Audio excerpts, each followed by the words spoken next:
Hi friends, let's talk scones. So scones are something I make and sell every week in the bakery and they do incredibly well. And today I'm going to teach you a recipe with lime and lime juice, but you can sub out the lime and do lemon or orange. I use this base recipe for all three citrus.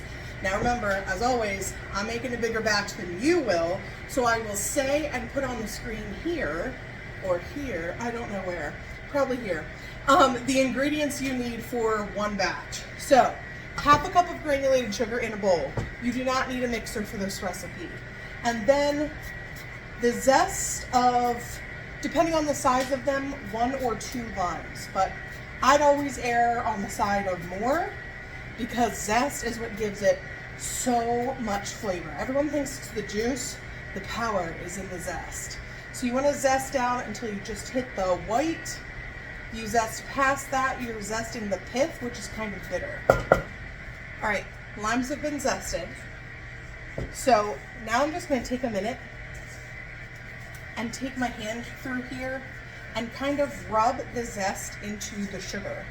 That will get some of the oils from the zest to bond with the sugar granules, and it just imparts more flavor into that sugar.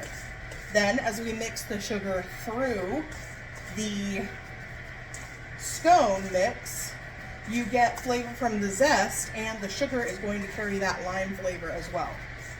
Okay, now you're going to add 1 stick of cold butter. Yes, it must be cold.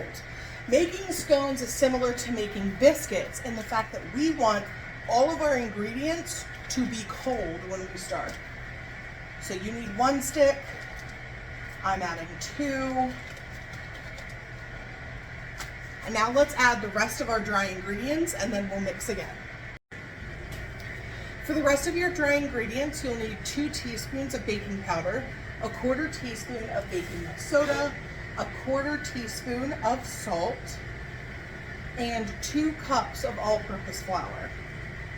So once you have all that in, we're going to go in with our hands and we're going to mix it up. So what we're looking for here is we just want to break apart the butter and really get it incorporated with everything until you have the butter pieces a little smaller than the size of peas. So it's going to look a little coarse sand-like. That's actually what we're looking for. Trust me, it all smooths out when we add the wet ingredients. I've broken up the butter, so let's add our wet ingredients. You need 1/2 cup of milk, 1/2 cup sour cream, and 1 teaspoon vanilla extract. After we mix this in, you're going to add 3 tablespoons of lime juice. So I will be using the juice from the fresh limes I just zested, and then I already had some open lime juice, so I'll do that for the remainder. But buy extra limes so that you're able to get all of your juice from the fresh limes. It doesn't take that many, but it makes a big difference.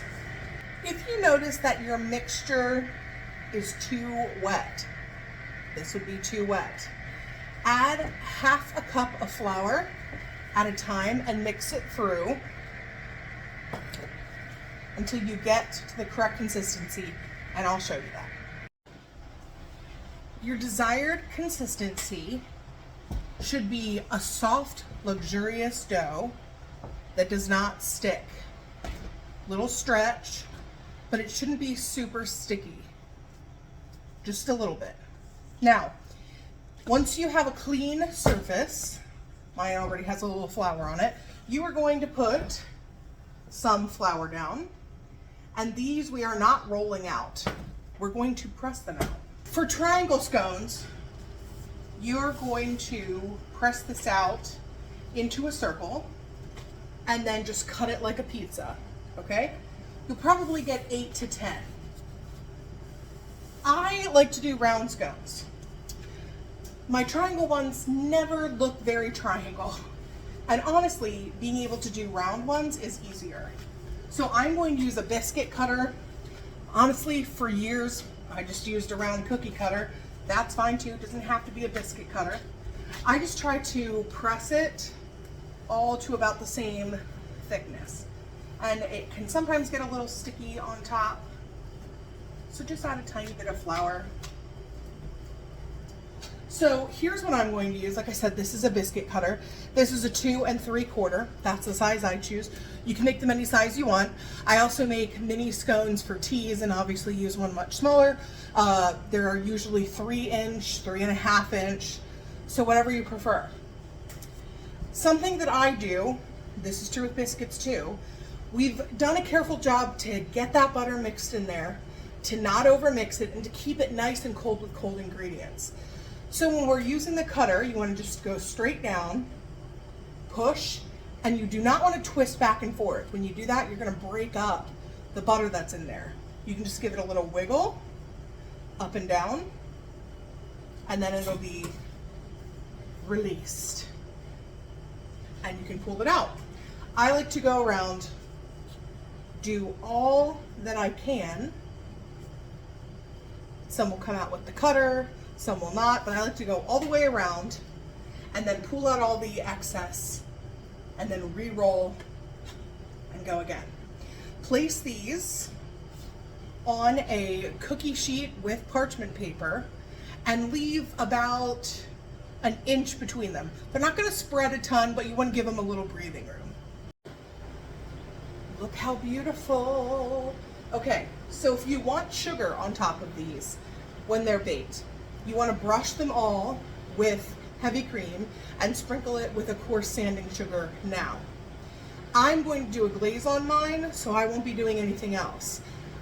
The glaze I'm going to do, that's what I like to do with this recipe, is just powdered sugar, the zest of whatever it is that you've done. So for me, lime and lime juice. Mix that up. Once they are baked and cooled, I will dip them and then let them set.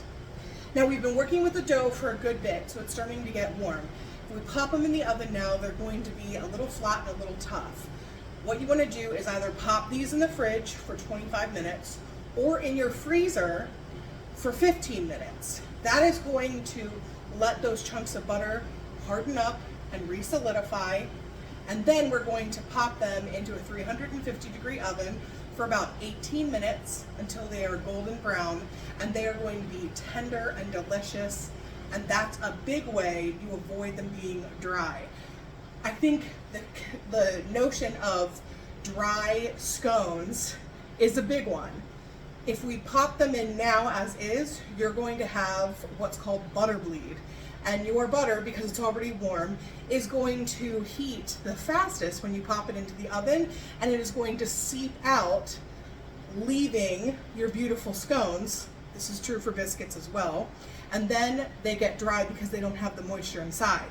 By chilling them down or even freezing them, we're letting that butter completely re-solidify. So when it hits the oven, that butter will melt and bake with everything else nice and even, so it all stays in that scone and you get a fluffy, delicious, tender scone.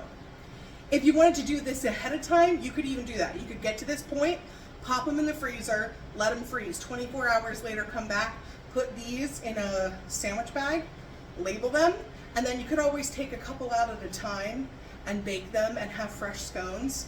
That's what one of the things I always recommend for people who have, you know, a smaller family, or maybe it's just 2 of them, but they really like baking. At any point, if I can help them be able to make a full batch of something, sometimes having or quartering batches is tough, and freeze it or par bake it or something like that, I will do that. It's something that was a big deal to my grandmother. She lived alone for many years, and so she found great ways to do recipes and be able to like pull a couple portions out at a time, so she got to enjoy it fresh instead of things going stale. So that's just my little speech on that, but I'm gonna pop these in the freezer. You know they're done once they're golden brown. There's no egg in this, so we don't need to check an internal temperature. Let them cool completely. If you've done your sugar top, you're done. If you don't want any topping, you're done. If you want to do the glaze, let them cool all the way, dip them in glaze, let them sit for the next hour, and that glaze will have set, and then you have beautiful, delicious, fluffy scones that everyone will want the recipe for. and you can give it to them because it's yours.